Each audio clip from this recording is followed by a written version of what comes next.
Hello. Hello.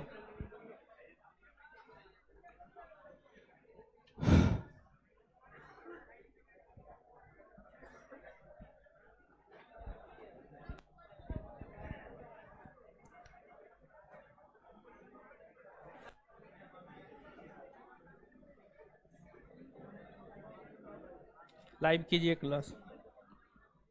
Class live हो गया है।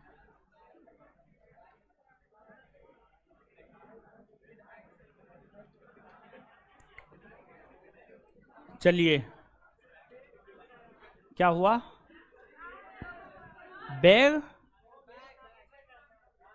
कौन लेके चला गया? चलिए, गुड इवनिंग सभी को।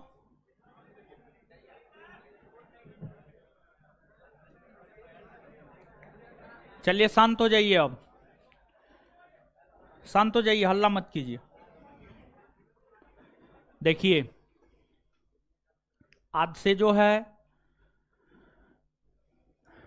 एक नए सब्जेक्ट की शुरुआत कर रहे हैं, और जिस सब्जेक्ट की शुरुआत कर रहे हैं वह है भारत का भूगोल। भारत का भूगोल।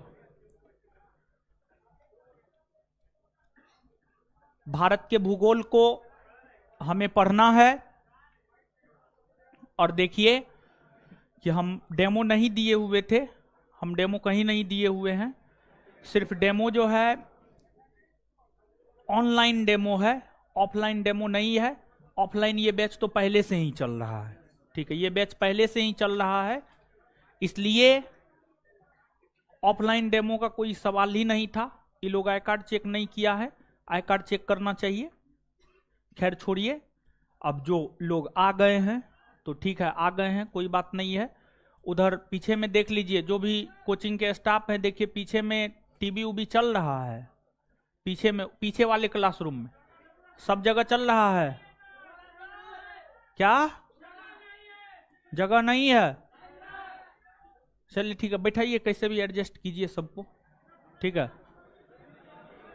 चलिए देखिए, अब आते हैं, पढ़ना प्रारंभ करते हैं। ऐसे आप लोग हल्ला करते रहिएगा, हल्ला करना आप लोग का जन्मसिद्ध अधिकार है।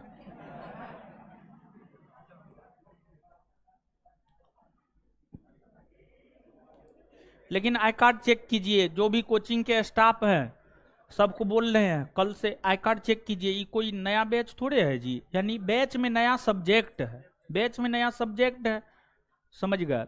तो जो बच्चा इस बैच में पहले से एडमिशन लिया हुआ उसको आप बैठाइए। उसके बाद अगर जगह बचता है, उसके बाद तो जगह ही नहीं बचता है, ठीक है, बैच तो फुल है, उसके बाद जगह ही नहीं बचता है। तो ना तो एडमिशन लेने के लिए ऑफिस में एडमिशन बंद कर दीजिए, और दूसरी बात यह है कि आई कार्ड चेक करके घुसाइए, ठीक है। ऑनलाइन हम डेमो आपको दे देते हैं, ऑनलाइन एक सप्ताह एक चैप्टर के लिए डेमो दे देते हैं। ऑफलाइन हम डेमो नहीं दे सकते हैं, क्योंकि इस बैच में पहले से ही उतना बच्चा है, माफ कीजिएगा आप लोग हमको। भारत का भूगोल देखिए,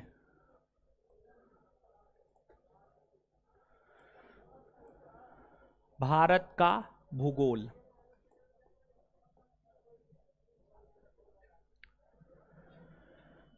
जितने भी एक दिवसीय परीक्षा है, सभी एक दिवसीय परीक्षा में भूगोल से प्रश्न पूछे जाते हैं। उसमें भारत के भूगोल से ज्यादातर प्रश्न पूछे जाते हैं। एक बार हमने सोचा था कि भारत का भूगोल, विश्व का भूगोल दोनों एक साथ पढ़ाए, लेकिन कुछ बच्चों का मैसेज आया कि नहीं, दोनों अलग अलग पढ़ाया जाए। इसी वजह से दोनों को सेपरेट करके ही हम आपको पढ़ाएंगे। तो सबसे पहले हम लोग भारत के भूगोल को पढ़ते हैं, और भारत के भूगोल को पढ़ने के साथ साथ जो है हम लोग इसको पढ़ने के बाद जो हम लोग विश्व का भूगोल भी पढ़ लेंगे। और जहां तक इस बैच का सवाल है, फाउंडेशन बैच है, चीजों को हम आपको सबसे पहले समझाएंगे, समझाने के बाद लिखाएंगे, और लिखाने के बाद हम आपको याद करवाएंगे, ठीक है। एक बार फिर से आप सुन लीजिए, समझाएंगे, समझाने के बाद जो है आपको लिखाएंगे, लिखाने के बाद हम आपको याद करवा देंगे, समझ गए।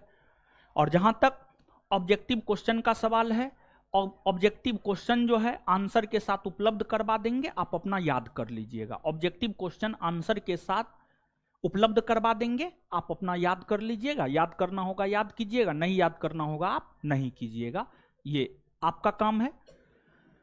देखिए, एक तो सबसे पहले ज्योग्राफी शब्द को थोड़ा सा आप समझिएगा। ज्योग्राफी, भारत का भूगोल, इसका अंग्रेजी होगा इंडियन ज्योग्राफी। इंडियन ज्योग्राफी,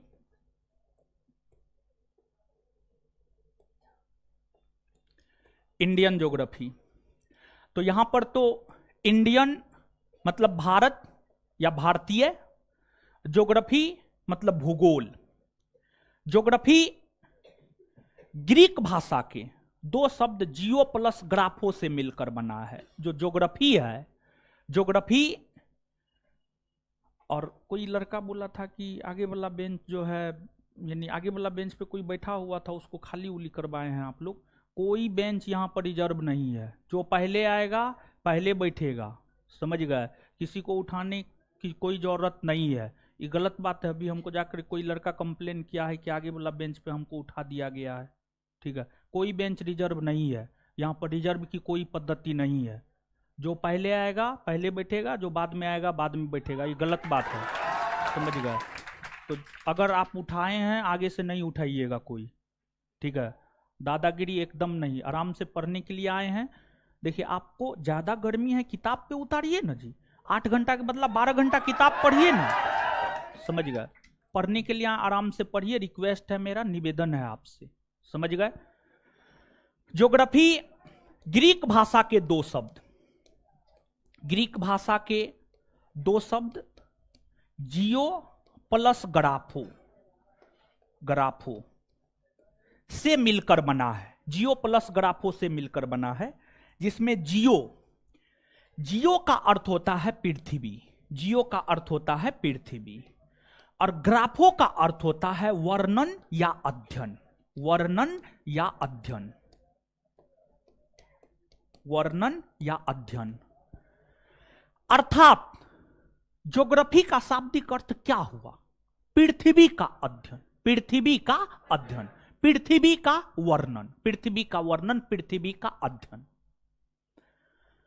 तो एक लाइन में अगर हम ज्योग्राफी को परिभाषित करने का प्रयास करें, तो एक लाइन में ज्योग्राफी को परिभाषित करते हुए हम यह कह सकते हैं कि वैसा विषय जिसके अंतर्गत पृथ्वी का अध्ययन किया जाता है, पृथ्वी का अध्ययन किया जाता है, उसी को ज्योग्राफी कहते हैं, उसी को ज्योग्राफी कहते हैं।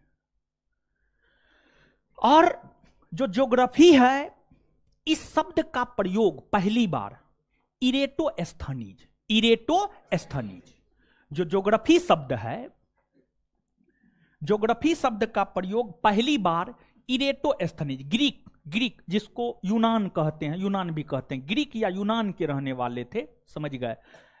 ग्रीक विद्वान थे इरेटोस्थनीज, इरेटोस्थनीज। जो इरेटोस्थनीज है, इन्होंने ही पहली बार ज्योग्राफी शब्द का प्रयोग किया था, जिस वजह से इन्हें फादर ऑफ ज्योग्राफी कहा जाता है, जिस वजह से इन्हें फादर ऑफ ज्योग्राफी कहा जाता है। लेकिन ध्यान रहे कि कुछ विद्वान ज्योग्राफी का पिता हिकेटियस को कहता है। कुछ विद्वान हिकेटियस को क्यों कहता है? क्योंकि हिकेटियस ने एक पुस्तक लिखी है, पीरियड्स, पीरियड्स, पीरियड्स। हिकेटियस की पुस्तक है पीरियड्स, और हिकेटियस के पीरियड्स नामक पुस्तक में पहली बार पृथ्वी का क्रमबद्ध अध्ययन किया गया है। पृथ्वी के विषय में क्रमबद्ध तरीका से, लयबद्ध तरीका से बताया गया है, जिस वजह से कुछ विद्वान हिकेटियस को ज्योग्राफी का पिता कहते हैं। लेकिन ध्यान रहे, आप इरेटोस्थनीज ही याद रखिएगा। ज्योग्राफी का पिता ग्रीक विद्वान इरेटोस्थनीज को कहा जाता है, क्योंकि इन्होंने ही पहली बार ज्योग्राफी शब्द का प्रयोग किया, क्योंकि इन्होंने ही पहली बार ज्योग्राफी शब्द का प्रयोग किया। यहां से आगे बताने से पहले हम आपको यहां पर थोड़ा डायरेक्शन के विषय में बताते हैं। डायरेक्शन, दिशा के विषय में बताते हैं। दिशा, डायरेक्शन, दिशा के विषय में बताते हैं। क्योंकि ज्योग्राफी में मानचित्र का काफी बार प्रयोग होगा और उसमें हम बार बार उत्तर, दक्षिण, पूरब, पश्चिम, उत्तर, पूरब, दक्षिण, पश्चिम, इन सभी शब्दों का प्रयोग करेंगे। तो ये चीज आपको समझ में आनी चाहिए और आपको जानकर आश्चर्य होगा कि जो 5-6 क्लास का बच्चा होता है वो ये सब बात जानता है, डायरेक्शन। लेकिन यहां पर हम भरोसा के साथ कह सकते हैं कि अधिकतर लोग डायरेक्शन नहीं जानते होंगे। जानते हैं? कौन कौन लोग जानते हैं? हाथ खड़ा कीजिए तो। अरे वाह, ना हम ही अति पड़ गए।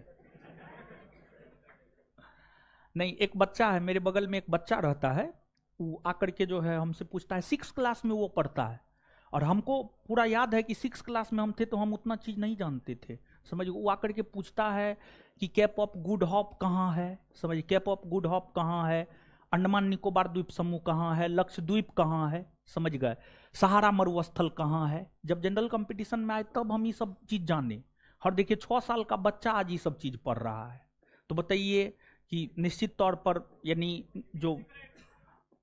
यानी हर बच्चा आज इंग्लिश मीडियम में हर बच्चा पढ़ रहा है। ठीक है, इंग्लिश मीडियम में हर बच्चा पढ़ रहा है, तो हर कोई यूपीएससी क्रैक थोड़े कर देगा। समझ। तो डायरेक्शन आप जानते हैं, लेकिन फिर भी हम अपने मन के तसल्ली के लिए कि हम भी आपको बता दिए हैं, ताकि कल आप ये ना कहे कि हमको डायरेक्शन नहीं मालूम है। तो आप सभी लोग जानते हैं, कोई भी जो मानचित्र होता है, कॉपी हटाइए हो, कोई भी जो मानचित्र होता है उसका जो ऊपरी भाग होता है, ऊपरी भाग उत्तर दिशा को प्रदर्शित करता है। ऊपरी भाग उत्तर दिशा, नीचे वाला भाग दक्षिण, नीचे वाला भाग दक्षिण, दाहिना भाग पूरब, दाहिना भाग पूरब, बायां भाग पश्चिम, बायां भाग पश्चिम।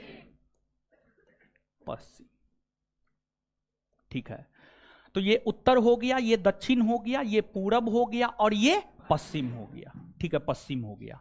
ठीक है, अब देखिएगा उत्तर, दक्षिण, पूरब, पश्चिम, उत्तर, पूरब, ये जो बीच का हिस्सा होगा इसको हम लोग क्या कहेंगे? उत्तर पूरब, उत्तर पूरब, उत्तर पूरब कहेंगे। फिर ये उत्तर है, ये पश्चिम है, ये बीच का हिस्सा क्या कहलाए? उत्तर पश्चिम, उत्तर पश्चिम, उत्तर पश्चिम कहलाएगा। अब ये दक्षिण है, ये पूरब है, ये बीच का हिस्सा क्या कहलाएगा? दक्षिण पूरब, दक्षिण पूरब कहलाएगा। और ये पश्चिम है, ये दक्षिण है, ये बीच का हिस्सा क्या कहलाएगा? दक्षिण पश्चिम, दक्षिण पश्चिम, दक्षिण पश्चिम कहलाएगा। ठीक है, दक्षिण पश्चिम कहलाएगा। तो ये डायरेक्शन आपको मालूम होना चाहिए, डायरेक्शन आपने देखा है। ठीक है, अब इसके बाद अब यहां से हम लोग आगे बढ़ते हैं, मानचित्र पर आते हैं। तो यह जो मानचित्र है भारत का मानचित्र है, भारत का मानचित्र है। तो अब आपसे कहा जाए कि उत्तर जाना है, भारत के उत्तर जाना है, भारत के उत्तर, या आपसे कहा जाए कि भारत के उत्तर में कौन कौन राज्य है बताइए, भारत के उत्तर में कौन कौन राज्य है बताइए, तो आप कहिएगा ऊपरी भाग में देखिएगा कि ऊपरी भाग में क्या क्या है। ऊपरी भाग में लद्दाख है, जम्मू कश्मीर है, हिमाचल प्रदेश है, पंजाब है, हरियाणा है, उत्तराखंड है, उत्तर प्रदेश, ये सब उत्तर में है नो। उसके बाद दक्षिण, तो दक्षिण में केरल है, तमिलनाडु है, कर्नाटक है, आंध्र प्रदेश है नो। पश्चिम, पश्चिम में राजस्थान है, गुजरात है, महाराष्ट्र। पूरब बिहार है, झारखंड, ओडिशा, पश्चिम बंगाल, सिक्किम, अरुणाचल प्रदेश, असम, मेघालय, नागालैंड, मणिपुर, मिजोरम, त्रिपुरा। हाँ या ना? ठीक है, तो उत्तर, दक्षिण, पूरब, पश्चिम कुछ क्लियर हो रहा है। और जो है यहां पर अधिकतर लोग भारत के मानचित्र से अवगत होंगे, लेकिन फिर भी हम आपको यहां पर थोड़ी जानकारी दे देते हैं। थोड़ा सा आप देख लीजिए भारत में कौन राज्य कहां है, कहां नहीं है, और घर पे जाकर के ब्लैंक मानचित्र, देखिए अधिकतर लोग भारत के मानचित्र से अवगत हैं, हमको ये चीज पता है, लेकिन फिर भी हम आपको बताते हुए चल रहे हैं, समझ गए, ताकि आपको दिक्कत ना हो। तो भारत में आप सभी लोग जानते हैं, इससे पहले आपके बैच में हम पॉलिटी पढ़ाए हैं। पॉलिटी पढ़ाने के क्रम में हमने आपको ये बात बताया है कि जो अपना भारत है, भारत 28 राज्य और 8 केंद्र शासित प्रदेश में बटा हुआ है, हाँ या ना? 28 राज्य और 8 केंद्र शासित प्रदेश में भारत बटा हुआ है, ठीक है।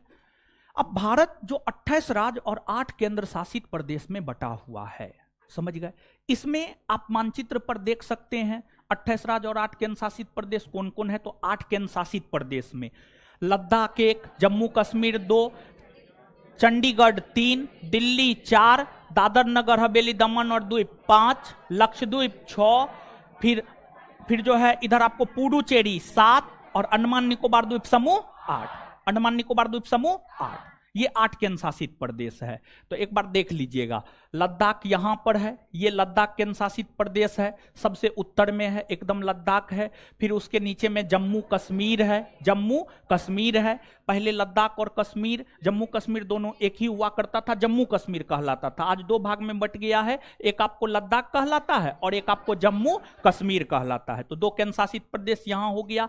फिर एक जो है यहां पर है चंडीगढ़, पंजाब और हरियाणा हिमाचल प्रदेश तीनों के बॉर्डर पर लगभग आपको यहां पर चंडीगढ़ है, समझ गए, चंडीगढ़ है।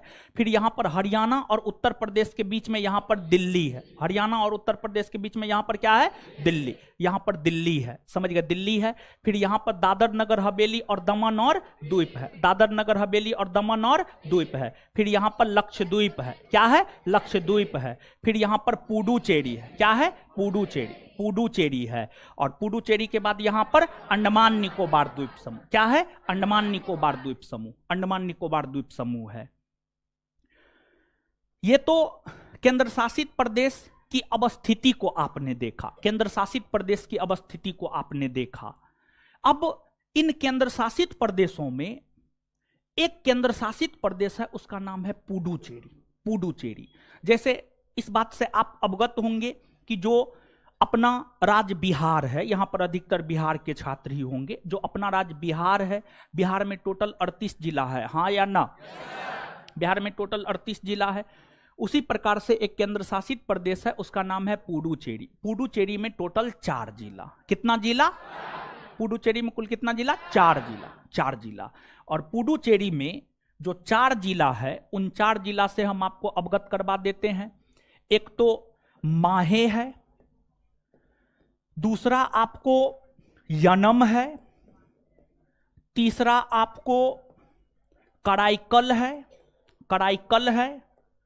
और चौथा आपको पुडुचेरी है। चौथा आपको क्या है? पुडुचेरी है। तो पुडुचेरी केंद्र शासित प्रदेश में 4 जिला, एक माहे, दूसरा यनम, तीसरा कराईकल, चौथा पुडुचेरी। अब इसमें देखिएगा, है सुनिए ना, आप थोड़ा हटा लीजिए, बड़ी दिक्कत हो रहा है। सुनिए, यहाँ पे आ जाइए, यहाँ पे देखिए ना, वहां पे बैठ जाइए, इधर थोड़ा फ्री रहेगा ना, थोड़ा ठीक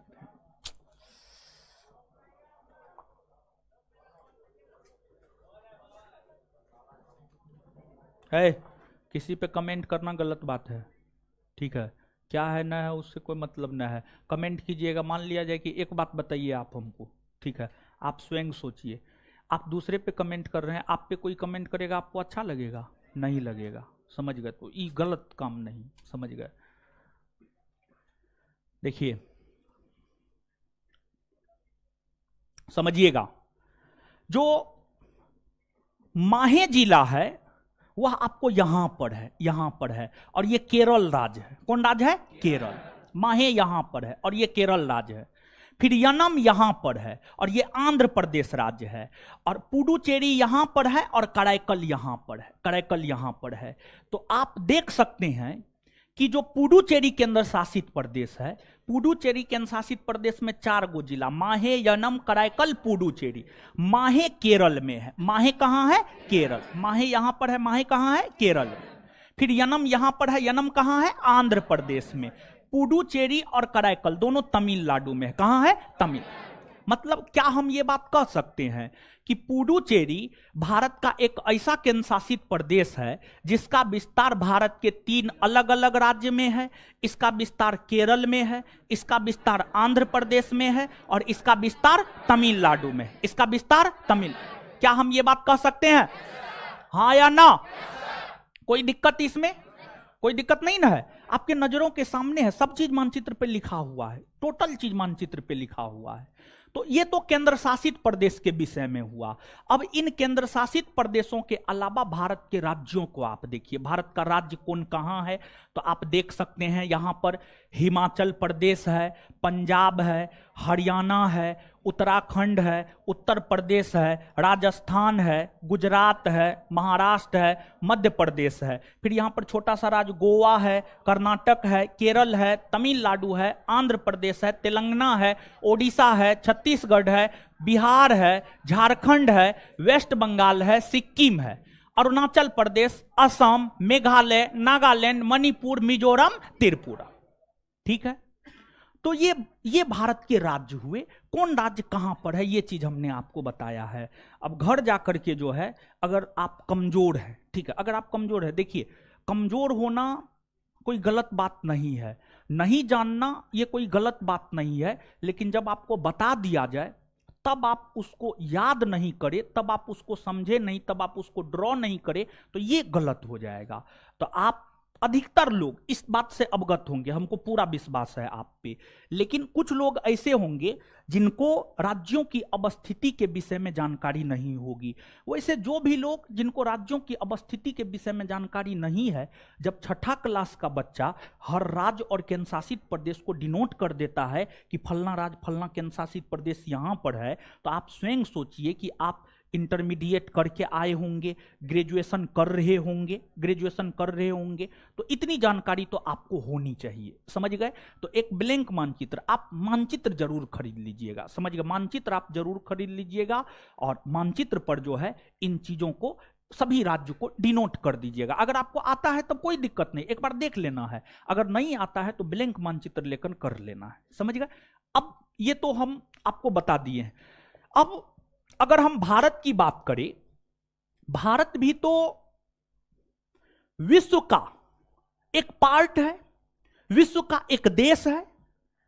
भारत कोई अलग थोड़ी है जी, भारत विश्व का एक देश है, विश्व का एक देश है, विश्व का एक पार्ट है। जैसे बिहार भारत का एक पार्ट है, उत्तर प्रदेश भारत का एक पार्ट है, पश्चिम बंगाल भारत का एक पार्ट है। जैसे आपका नाक, आपका मुंह, आपका कान, आपके शरीर का एक पार्ट है, आपके शरीर का एक पार्ट है, और सबको मिलाकर एक मानव शरीर बनता है। जब मुंह, नाक, कान सब चीज मिला दीजिएगा, हाथ पैर सब चीज मिला दीजिएगा, तब जाकर के मानव शरीर बनता है।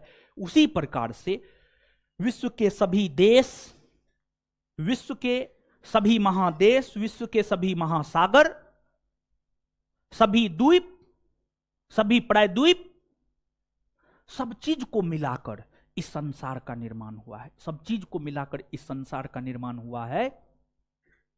और अगर हम विश्व को देखें तो ये विश्व का मानचित्र है, ये विश्व का मानचित्र है। अगर हम विश्व को देखें तो विश्व को टोटल 7 महादेश, टोटल 7 महादेश और 5 महासागर तथा 179 अक्षांश रेखा और 360 देशांतर रेखा में बांटा गया है। 360 देशांतर रेखा में बांटा गया है, 360 देशांतर रेखा में बांटा गया है। तो सबसे पहले हम लोग यहां पर महादेश और महासागर समझते हैं। महादेश किसे कहा जाता है, महासागर किसे कहा जाता है, द्वीप किसे कहा जाता है, प्रायद्वीप किसे कहा जाता है, ये सब बात हम लोग थोड़ा सा समझते हैं। कुछ लोग इन चीजों को जानते भी होंगे, जो जानते हैं अच्छी बात है, जो नहीं जानते हैं वो जानिए। देखिए, जो पूरा का पूरा पृथ्वी है, पूरे पृथ्वी पर या तो स्थल खंड मिलेगा या जल खंड मिलेगा, या तो स्थल खंड मिलेगा या जल। समझ गए? तो जो स्थल खंड के बृहद रूप होते हैं। स्थल खंड, स्थल खंड यानी स्थल मतलब जहां पे रहते हैं। जैसे आप कहां रह रहे हैं? आप स्थल पे रह रहे हैं। कहां रह रहे हैं? स्थल। क्या आप जल वाले हिस्सा में रह पाइएगा? नहीं। कुछ समय के लिए आप वहां जाइएगा, घूमिएगा, फिरिएगा, देखिएगा, आ जाइएगा। तो जल वाले हिस्सा में रहना पॉसिबल नहीं है, मानव स्थल खंड में रहता है। जो अपना पृथ्वी है, पृथ्वी के 71% भूभाग पर, पृथ्वी के 71% भूभाग पर जल का विस्तार है। 71% भूभाग पर जो है जल का विस्तार है, जल का विस्तार है। वहीं 29% भूभाग पर स्थल का विस्तार है। 29% भूभाग पर स्थल का विस्तार है। बताइए, 71% भूभाग पर जल का विस्तार है, लेकिन फिर भी जल की कमी हो जाती है। फिर भी जल की कमी हो जाती है।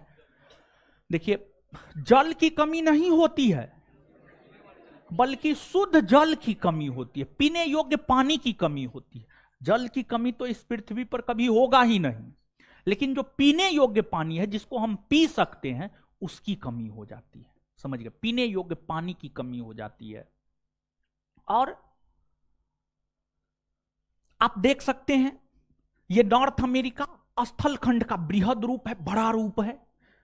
ये साउथ अमेरिका स्थल खंड का बृहद रूप है। अफ्रीका स्थल खंड का बृहद रूप है। यूरोप स्थल खंड का बृहद रूप है। एशिया स्थल खंड का बृहद रूप है। ऑस्ट्रेलिया स्थल खंड का बृहद रूप है। अंटार्कटिका स्थल खंड का बृहद रूप है। तो सामान्य तौर पर महादेश या महाद्वीप, महादेश या महाद्वीप, स्थल खंड के जो सबसे बृहद भाग होते हैं, स्थल खंड का जो सबसे बृहद भाग होता है, सबसे बड़ा भाग होता है, उसी को महाद्वीप या महादेश कहा जाता है। पूरे विश्व को 7 महादेश में बांटा गया है, और जो 7 महादेश में बांटा गया है, north America 1, south America 2, Europe 3, Africa 4, Asia 5, Australia 6, Antarctica 7, Antarctica 7। इन महादेशों में जो सबसे बड़ा महादेश है क्षेत्रफल के आधार पर एशिया है, एशिया है।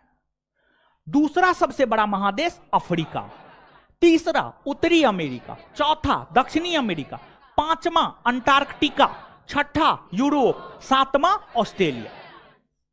यानी सबसे बड़ा महादेश एशिया, सबसे बड़ा महादेश एशिया, और सबसे छोटा महादेश ऑस्ट्रेलिया, सबसे छोटा महादेश ऑस्ट्रेलिया, ऑस्ट्रेलिया।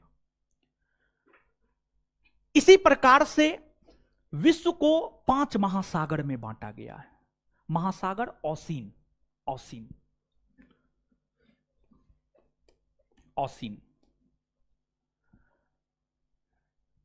जल के बृहद यानी वैसा भूभाग जहां बृहद स्तर पर जल का विस्तार देखने को मिलता है, उसी को महासागर कहा जाता है। और विश्व को जो 5 महासागर में बांटा गया है, प्रशांत, प्रशांत, अटलांटिक, हिंद, आर्कटिक और अंटार्कटिका, अंटार्कटिका। अब देखिएगा यहां पर, ये आपको नॉर्थ अमेरिका है, साउथ अमेरिका है, एशिया है, ऑस्ट्रेलिया है। विश्व यानी पृथ्वी, पृथ्वी की अगर हम बात करें तो पृथ्वी क्या है? गोल है। पृथ्वी क्या है? गोल है। ठीक है, यहां पर 3D फिगर है नहीं।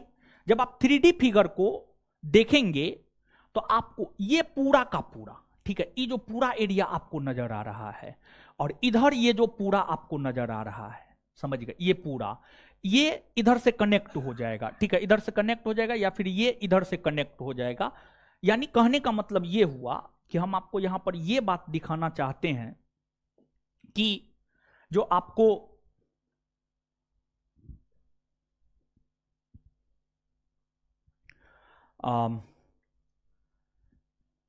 एशिया महादेश, ऑस्ट्रेलिया महादेश, इधर जो है आपको नॉर्थ अमेरिका, साउथ अमेरिका, ठीक है, north America, south America, Asia, Asia के बाद ये ऑस्ट्रेलिया, ऑस्ट्रेलिया के बाद नॉर्थ अमेरिका और साउथ अमेरिका, साउथ अमेरिका। ई चारों के बीच में जब आप 3D फिगर पर देखेंगे तो ये चारों महादेश के बीच में जो महासागर है ये प्रशांत महासागर है, प्रशांत महासागर है। और जो ये प्रशांत महासागर है यह विश्व का सबसे बड़ा और सबसे गहरा महासागर है।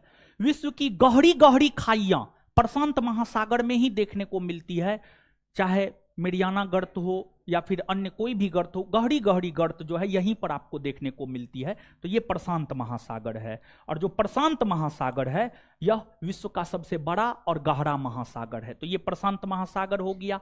ये आपको अटलांटिक महासागर हो गया। North America, south America, Europe और अफ्रीका के बीच में जो महासागर है अटलांटिक महासागर हो गया। फिर आपको एशिया, अफ्रीका और ऑस्ट्रेलिया के बीच में जो महासागर है ये हिंद महासागर हो गया। और ये ऊपर में जो है आर्कटिक महासागर हो गया, आर्कटिक महासागर हो गया। और ये जो नीचे में है अंटार्कटिका महासागर, नीचे में अंटार्कटिका महासागर। और ध्यान दीजिएगा, सबसे बड़ा महासागर प्रशांत महासागर, तो वही सबसे छोटा आर्कटिक, सबसे छोटा आर्कटिक, सबसे छोटा आर्कटिक। ठीक है, तो ये बात तो आप समझ गए होंगे। इतना बात समझ में आया? एक बार बताइए तो, विश्व का सबसे बड़ा महादेश, सबसे बड़ा महादेश, सबसे छोटा, सबसे छोटा ऑस्ट्रेलिया। इसके बाद आगे बताइएगा, सबसे बड़ा महासागर, सबसे बड़ा महासागर, सबसे छोटा महासागर आर्कटिक, सबसे छोटा, सबसे छोटा। इतना बात क्लियर? चलिए अब इसके बाद जो है हम आपको यहां पर एक चीज, आप मानचित्र को गौर से देखिएगा। ठीक है, मानचित्र को गौर से देखिएगा और इसके बाद हम आपसे पूछेंगे। ठीक है, मानचित्र को देख रहे हैं आप लोग, देख रहे हैं ना मानचित्र को? तो मानचित्र पे आप थोड़ा सा गौर फरमाइए। तो क्या आपको इस मानचित्र के ऊपर लाइन खींचा हुआ नजर आ रहा है? लाइन खींचा हुआ नजर आ रहा है? देखिए, ये लाइन खींचा हुआ है ऐसे, ये लाइन ऐसे खींचा हुआ है, फिर ये लाइन ऐसे खींचा हुआ है, फिर ये लाइन ऐसे खींचा हुआ है। इस प्रकार का लाइन क्या आपको नजर आ रहा है? हाँ या ना? नजर आ रहा है? चलिए, इस प्रकार का लाइन आपको नजर आ रहा है। अब डायरेक्शन तो आप जानते हैं, किधर उत्तर है, किधर दक्षिण है, किधर पूरब है, किधर पश्चिम है। ये बात तो अभी आप तुरंत देखे हैं, हम भी आपको बताएं, आप पहले से भी जानते हैं। तो ये उत्तर होगा ना? हो उत्तर होगा ना? ये दक्षिण होगा ना? हो दक्षिण होगा। ये पूरब होगा ना? ये पूरब होगा ना? ये पश्चिम होगा ना? पश्चिम होगा ना? तो एक बात बताइए, मानचित्र पर एक लाइन आप देख रहे हैं कि उत्तर से दक्षिण खींचा हुआ है, हाँ या ना? है, खींचा हुआ है ना? हो। और मानचित्र पर एक दूसरा लाइन आप देख रहे होंगे कि पूरब से पश्चिम या पश्चिम से पूरब। ठीक है, पश्चिम से पूरब या पूरब से पश्चिम खींचा हुआ है, हाँ या ना? तो मानचित्र के ऊपर जो है एक लाइन उत्तर से दक्षिण खींचा हुआ है और एक लाइन जो है पश्चिम से पूरब खींचा हुआ है, पश्चिम से पूरब। इतना बात क्लियर है? चलिए, अगर आपको इतना बात क्लियर है तो अक्षांश और देशांतर भी आपको क्लियर हो जाएगा। ठीक है, देखिए, एक लाइन में अगर कहे तो मानचित्र के ऊपर जो खड़ी लाइन होती है उसको देशांतर, और जो पड़ी लाइन होती है उसको अक्षांश। जो पड़ी लाइन होती है उसको अक्षांश और जो खड़ी लाइन होती है उसको देशांतर। एक लाइन में अगर कहना चाहे तो, या मानचित्र पर उत्तर से दक्षिण की ओर खींची गई लाइन को देशांतर रेखा और पश्चिम से पूरब की ओर खींची गई लाइन को अक्षांश रेखा। क्या कहा जाता है? अक्षांश, अक्षांश रेखा कहा जाता है। ठीक है, अक्षांश रेखा कहा जाता है। अब यहां पर आप समझिएगा कि देखिए, हम ई लाइन खींच रहे हैं, ई लाइन क्या होगा बताइए तो? क्या होगा? क्या होगा? ये देशांतर होगा ना? चलिए, अब ये लाइन खींच रहे हैं, बताइए क्या होगा? क्या होगा? क्या होगा? इतना बात क्लियर? चलिए, इतना बात अगर आपको समझ में आ गया है तो अब जो पृथ्वी है, संपूर्ण पृथ्वी को 179 अक्षांश रेखा और 360 देशांतर रेखा में बांटा गया है। जो पूरा का पूरा पृथ्वी है, पूरे पृथ्वी की अगर हम बात करें तो पूरे पृथ्वी को जो है 179 अक्षांश रेखा, 179 अक्षांश रेखा और 360 देशांतर रेखा, 360 देशांतर रेखा में बांटा गया है, 360 देशांतर रेखा में बांटा गया है। ठीक है, अब 179 अक्षांश रेखा में, 179 अक्षांश रेखा में कुछ महत्वपूर्ण अक्षांश रेखा है। 0 डिग्री, 23.5 डिग्री उत्तर, 23.5 डिग्री दक्षिण, 66.5 डिग्री उत्तर, 66.5 डिग्री दक्षिण, 90 डिग्री उत्तर, 90 डिग्री दक्षिण, 90 डिग्री उत्तर, 90 डिग्री दक्षिण, ये सब महत्वपूर्ण अक्षांश रेखा है। तो 179 अक्षांश रेखाओं में, 179 अक्षांश रेखाओं में एक है 0 डिग्री अक्षांश रेखा। एक क्या है? 0 डिग्री अक्षांश रेखा। और जो 0 डिग्री अक्षांश रेखा है, यह पृथ्वी के लगभग बीचों बीच से होकर गुजरती है। यह पृथ्वी के लगभग बीचों बीच से होकर गुजरती है। तो यह पृथ्वी है, पृथ्वी के बीचों बीच से होकर यह जो रेखा गुजर रही है, यह 0 डिग्री अक्षांश रेखा है। क्या है? 0 डिग्री अक्षांश रेखा। यह 0 डिग्री अक्षांश रेखा है। और जो 0 डिग्री अक्षांश रेखा है, 0 डिग्री अक्षांश रेखा को ही हम लोग विषुवत रेखा कहते हैं, या इसी को हम लोग भूमध्य रेखा कहते हैं, या इसी को हम लोग अंग्रेजी में इक्वेटर कहते हैं। अंग्रेजी में इसी को हम लोग इक्वेटर कहते हैं, इक्वेटर कहते हैं। और पृथ्वी को इस संदर्भ में, अभी के संदर्भ में आप वृत्त मान लीजिए। क्या मान लीजिए? वृत्त। वृत्त, वृत्त लगभग गोलाकार होता है, पृथ्वी को लगभग आप गोलाकार मान लीजिए। जब आप पृथ्वी को गोलाकार मानते हैं, वृत्ताकार मानते हैं, तो वृत्त के मध्य से जो रेखा गुजरती है उसे हम लोग क्या कहते हैं? व्यास। क्या कहते हैं? व्यास। व्यास कहते हैं। और व्यास वृत्त को 2 भाग में विभाजित करते हैं। जो व्यास होता है वह वृत्त को 2 भाग में विभाजित करती है। जिस प्रकार से व्यास वृत्त को 2 भागों में, 2 बराबर भागों में विभाजित करती है, उसी प्रकार से जो ये 0 डिग्री अक्षांश रेखा, विषुवत रेखा, भूमध्य रेखा या इक्वेटर है, यह पृथ्वी को 2 बराबर भाग में विभाजित करती है। यह पृथ्वी के 2 बराबर भाग में विभाजित करती है। जब आप इससे ऊपर जाइएगा तो आपको उत्तरी गोलार्ध मिलेगा। इससे ऊपर के पार्ट को उत्तरी गोलार्ध कहा जाता है। क्या कहा जाता है? उत्तरी गोलार्ध। तो ये वाला पार्ट आपको उत्तरी गोलार्ध है। क्या है? उत्तरी गोलार्ध। फिर भूमध्य रेखा, विषुवत रेखा या अक्षांश या इक्वेटर, 0 डिग्री अक्षांश या इक्वेटर से जब आप नीचे आते हैं, दक्षिण आते हैं, तो यह दक्षिणी गोलार्ध कहलाता है। क्या कहलाता है? दक्षिणी गोलार्ध। दक्षिणी गोलार्ध कहलाता है। क्या कहलाता है? दक्षिणी गोलार्ध। दक्षिणी गोलार्ध कहलाता है। तो भूमध्य रेखा जो कि पृथ्वी के बीचों बीच से होकर गुजरती है, पृथ्वी को 2 बराबर भाग में बांटती है, उत्तरी गोलार्ध और दक्षिणी गोलार्ध। उत्तरी गोलार्ध और दक्षिणी। एक बात बताइए, क्या हम ये बात कह सकते हैं कि नॉर्थ अमेरिका, यूरोप, एशिया, ये सभी उत्तरी गोलार्ध में है? हाँ या ना? इसके बाद क्या हम ये बात कह सकते हैं कि अंटार्कटिका और ऑस्ट्रेलिया दक्षिणी गोलार्ध में है? हाँ? हाँ या ना? साथ ही साथ क्या हम यहां पर यह बात कह सकते हैं कि जो साउथ अमेरिका है और अफ्रीका है, इन दोनों महादेश का विस्तार दोनों गोलार्ध में है, उत्तरी गोलार्ध में भी है और दक्षिणी गोलार्ध में? क्या हम ये बात कह सकते हैं?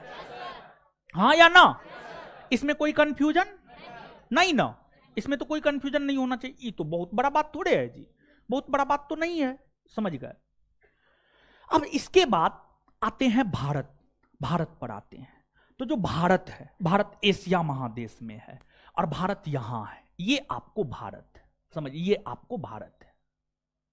तो ये आपको भारत है, तो क्या हम भारत के विषय में कह सकते हैं कि भारत का विस्तार उत्तरी गोलार्ध में है? हाँ?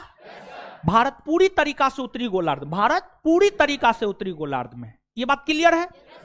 इसके बाद हाँ आगे आ रहे हैं ना, रुकिए ना, ठीक है, हड़बड़ाइए नहीं, ठीक है। और इस चैप्टर के विषय में हम आपको बता देते हैं कि जो है ज्योग्राफी पढ़ाना हम शुरू किए हैं, और इस चैप्टर के विषय में हम आपको ये बात बता रहे थे कि ये जो चैप्टर है, इस चैप्टर में बहुत सारी ऐसी बातें होंगी जो आप पहले से जानते होंगे, समझ गए, तो थोड़ा सा धैर्य बना करके रखिए। अब यहां पर जैसे 0 डिग्री अक्षांश रेखा है, पृथ्वी को 2 बराबर भाग में विभाजित करते, उसी प्रकार से एक है 0 डिग्री देशांतर रेखा, 0 डिग्री देशांतर रेखा। और जो 0 डिग्री देशांतर रेखा है, 0 डिग्री देशांतर रेखा भी पृथ्वी को 2 बराबर भाग में विभाजित करती है। 0 डिग्री देशांतर रेखा भी पृथ्वी को 2 बराबर भाग में विभाजित करती है। और यह है आपको 0 डिग्री देशांतर रेखा, यह है आपको 0 डिग्री देशांतर रेखा, 0 डिग्री देशांतर रेखा। 0 डिग्री देशांतर रेखा कि जब आप दाहिना भाग में आते हैं तो इधर पूर्वी देशांतर होता है, पूर्वी देशांतर क्या होता है, पूर्वी देशांतर। ये 0 डिग्री देशांतर रेखा है, इसके दाहिना आइएगा तो ये पूर्वी देशांतर होता है, और इसके बायां आइएगा तो ये पश्चिमी देशांतर होता है। क्या होता है, पश्चिमी देशांतर होता है। तो अब आप देख सकते हैं जो 0 डिग्री देशांतर रेखा है, 0 डिग्री देशांतर रेखा यूरोप से होकर गुजर रही है, अफ्रीका से होकर गुजर रही है, अंटार्कटिका से होकर गुजर रही है। तो 0 डिग्री देशांतर रेखा यूरोप, अफ्रीका और अंटार्कटिका से होकर गुजरती है। वहीं 0 डिग्री देशांतर रेखा के पूरब में जो महादेश है, एशिया महादेश है, ऑस्ट्रेलिया महादेश है, और जो पश्चिम में महादेश है, नॉर्थ अमेरिका और साउथ अमेरिका, नॉर्थ अमेरिका और साउथ, नॉर्थ अमेरिका और। तो क्या यहां पर हम यह बात कह सकते हैं कि जो भारत है पूर्वी देशांतर में है, भारत पूर्वी देशांतर में है, क्या हम ये बात कह सकते हैं, हां या ना? तो क्या भारत के विषय में हम ये बात कह सकते हैं कि भारत उत्तरी गोलार्ध और पूर्वी देशांतर में, एक लाइन में इस बात को कह सकते हैं, भारत उत्तरी गोलार्ध और पूर्वी देशांतर में स्थित है? क्या इसको समझने में किसी को कोई आपत्ति, कोई कष्ट नहीं ना है? तो भारत उत्तरी गोलार्ध और पूर्वी, उत्तरी गोलार्ध और पूर्वी देशांतर में, ठीक है, यह बात आपको क्लियर हो गया होगा। अब इसके बाद यहां से थोड़ा सा और आगे बढ़ते हैं, ठीक है। अब देखिएगा आप यहां पर कि हमने आपको यह बताया है कि पूरे पृथ्वी को 179 अक्षांश रेखा में बांटा गया है, 179 अक्षांश रेखा में बांटा गया है। तो यह है आपको 0 डिग्री अक्षांश रेखा, 0 डिग्री अक्षांश रेखा। और 0 डिग्री अक्षांश रेखा को विषुवत, भूमध्य, जो भी कहना है आप कहिए। इससे ऊपर जाते हैं तो उत्तरी गोलार्ध होता है, इससे ऊपर जाते हैं क्या होता है, उत्तरी गोलार्ध। क्या होता है, उत्तरी गोलार्ध। अब देखिएगा उत्तरी गोलार्ध में 0 के बाद क्या आता है, 1 2 3 4 5 6 7, इस प्रकार से आप आगे बढ़िएगा। तो इसके ऊपर जाइएगा तो आपको मिलेगा 1 डिग्री उत्तरी अक्षांश रेखा, और ऊपर जाइएगा तो 2 डिग्री उत्तरी अक्षांश रेखा, और ऊपर जाइएगा 3 डिग्री उत्तरी अक्षांश रेखा, 4 डिग्री उत्तरी अक्षांश रेखा, 5 डिग्री उत्तरी अक्षांश रेखा, 6 डिग्री उत्तरी अक्षांश रेखा, और 90 डिग्री तक उत्तरी अक्षांश रेखा आपको मिलेगा। 90 डिग्री तक उत्तरी अक्षांश रेखा मिलेगा। और जो 90 डिग्री उत्तरी अक्षांश रेखा होता है, इसको उत्तरी ध्रुव कहा जाता है, उत्तरी ध्रुव, नॉर्थ पोल कहा जाता है, नॉर्थ पोल कहा जाता है 90 डिग्री तक। तो ध्यान दीजिएगा 0 डिग्री से जब ऊपर जाते हैं तो कौन गोलार्ध माना जाएगा, उत्तरी गोलार्ध। उत्तरी गोलार्ध में 1 डिग्री उत्तरी अक्षांश रेखा से लेकर कितना डिग्री उत्तरी अक्षांश रेखा तक मिलेगा, 90 डिग्री उत्तरी अक्ष, 90 डिग्री उत्तरी। जैसे उत्तरी गोलार्ध में 1 डिग्री से लेकर 90 डिग्री तक उत्तरी अक्षांश रेखा मिलता है, और 90 डिग्री उत्तरी अक्षांश रेखा को उत्तरी ध्रुव कहते हैं। उसी प्रकार से दक्षिणी गोलार्ध में भी 1 डिग्री दक्षिणी अक्षांश रेखा, 2 डिग्री दक्षिणी अक्षांश रेखा, 3 डिग्री दक्षिणी अक्षांश रेखा। उसी प्रकार से दक्षिणी गोलार्ध में भी 90 डिग्री तक दक्षिणी अक्षांश रेखा मिलेगा। और जो 90 डिग्री दक्षिणी अक्षांश रेखा होता है, 90 डिग्री दक्षिणी अक्षांश रेखा को हम लोग दक्षिणी ध्रुव कहते हैं। दक्षिणी ध्रुव कहते हैं, दक्षिणी ध्रुव कहते हैं, ठीक है, दक्षिणी ध्रुव कहते हैं। अब कहीं ना कहीं यह चीज आपके दिमाग में आना चाहिए कि भारत उत्तरी गोलार्ध में 0 डिग्री अक्षांश रेखा से 90 डिग्री उत्तरी अक्षांश रेखा के बीच में स्थित होगा, हां या ना? क्योंकि भारत उत्तरी गोलार्ध में है ना, उत्तरी गोलार्ध में। तो अब भारत का जो अक्षांशीय विस्तार है, भारत का जो अक्षांशीय विस्तार है वह है 8 डिग्री 4 मिनट, 8 डिग्री 4 मिनट। उत्तरी अक्षांश रेखा होगा या दक्षिणी? हाँ, उत्तरी होगा ना, उत्तरी होगा। 8 डिग्री 4 मिनट उत्तरी अक्षांश रेखा से लेकर 37 डिग्री 6 मिनट उत्तरी अक्षांश रेखा, 37 डिग्री 6 मिनट उत्तरी अक्षांश रेखा। भारत का यह अक्षांशीय विस्तार है, भारत का यह क्या है? अक्षांशीय।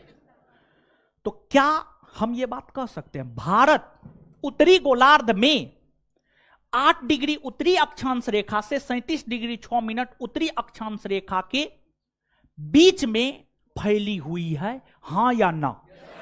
कह सकते हैं।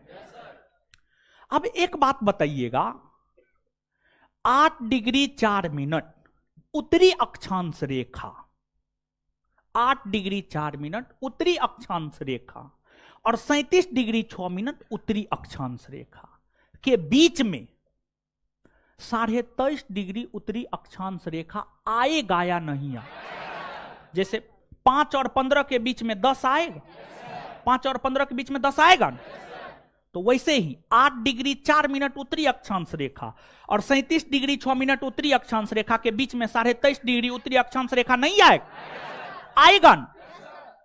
तो अब 8 डिग्री 4 मिनट उत्तरी अक्षांश रेखा और 37 डिग्री 6 मिनट उत्तरी अक्षांश रेखा के बीच में जो 23.5 डिग्री उत्तरी अक्षांश रेखा आता है, उस 23.5 डिग्री उत्तरी अक्षांश रेखा को ट्रॉपिक ऑफ कैंसर यानी हिंदी में कर्क रेखा कहते हैं। अंग्रेजी में ट्रॉपिक ऑफ कैंसर और हिंदी में कर्क रेखा कहते, हिंदी में कर्क रेखा कहते हैं। तो ये है आपको कर्क रेखा। क्या है? कर्क रेखा।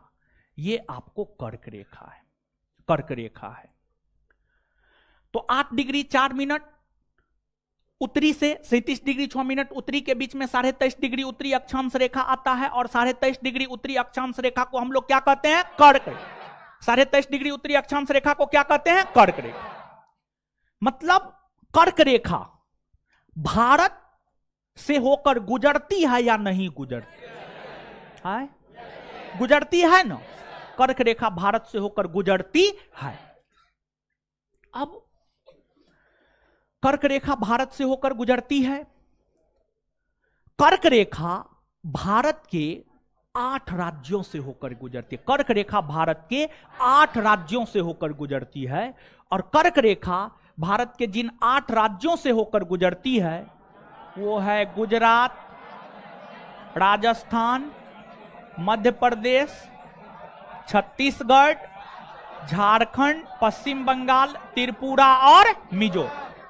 त्रिपुरा और मिजोरम। गुजरात 1, राजस्थान 2, मध्य प्रदेश 3, छत्तीसगढ़ 4, झारखंड 5, पश्चिम बंगाल 6, त्रिपुरा 7 और मिजोरम 8। मिजोरम 8। यही 8 राज्य से होकर गुजरती है। और क्या आपको कर्क रेखा ऐसा नहीं एहसास हो रहा है कि लगभग भारत के बीचों बीच से होकर गुजर रही है? क्या ऐसा एहसास आपको नहीं हो रहा है? एकदम हो रहा है। समझिए, एकदम हो रहा है। कर्क रेखा एक ऐसी काल्पनिक रेखा है जो भारत के लगभग बीचों बीच से होकर गुजरती है। और जब भारत के बीचों बीच से होकर गुजरती है तो स्वाभाविक सी बात है, हम कह सकते हैं कि कर्क रेखा भारत को दो बराबर भाग में, लगभग दो बराबर भाग में विभाजित करती है। कर्क रेखा के ऊपर जाएंगे उत्तर भारत और नीचे आएंगे दक्षिण, नीचे आएंगे दक्षिण, नीचे आएंगे दक्षिण भारत।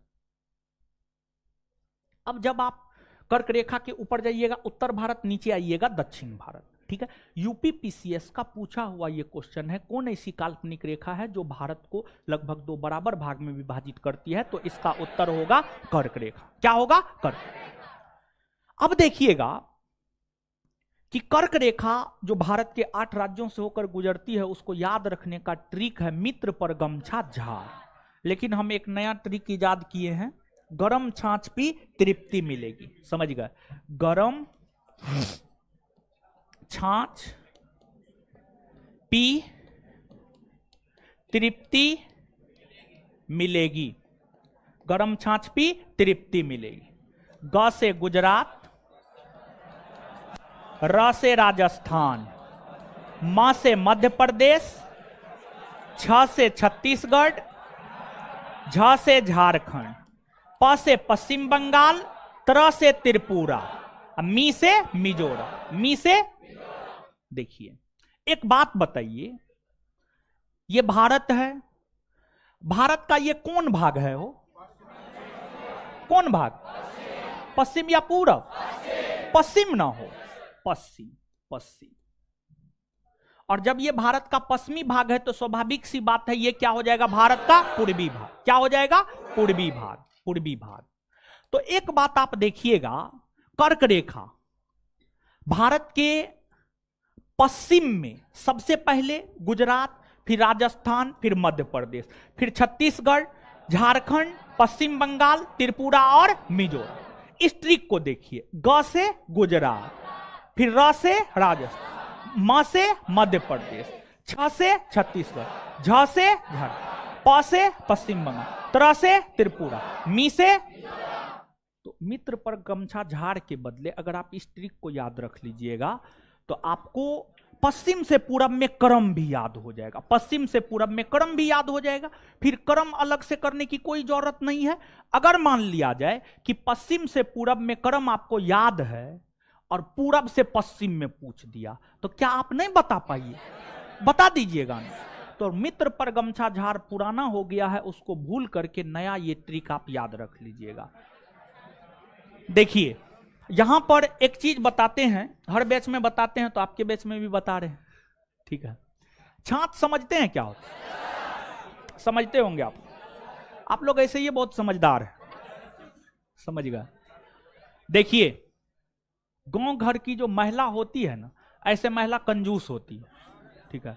महिला अपने परिवार के सदस्यों के अलावा अन्य सभी के लिए कंजूस मक्खी चूस होती है। अपने परिवार के लिए वो जान तक दे देगी, अपने बेटा के लिए, अपने पति के लिए, समझ गए। बाद बाकी के लिए वो कंजूस, महाकंजूस। जो कहना है आप कह लीजिए, जो कहना है कर लीजिए ना अपना, आप अपना समझ जाइए। जो महिला होती है, गांव घर की महिला, अगर उनके यहाँ गाय भैंस है तो वो जो है दूध गर्म करके छाली निकाल करके रखती है, ठीक है। छाली, छाली समझते हैं ना? अरे दूध को गर्म करने के बाद उस पर जो ऊपरी परत बनता है उसी को छाली कहा जाता है हम लोग के साइड में, समझ गए। तो लगभग महीना दिन तक किसी बर्तन में रखने के बाद, 1 महीना पूरा होने के बाद जो है उसको अलग बर्तन में ले करके उसको मथती है, समझ गए। मथती है, एक रही होता है, समझ गए। रही, रही समझते हैं? जिससे दाल को घाटा जाता है, ठीक है, ऐसे ऐसे करके, समझ गए। उसी को रही कहा जाता है।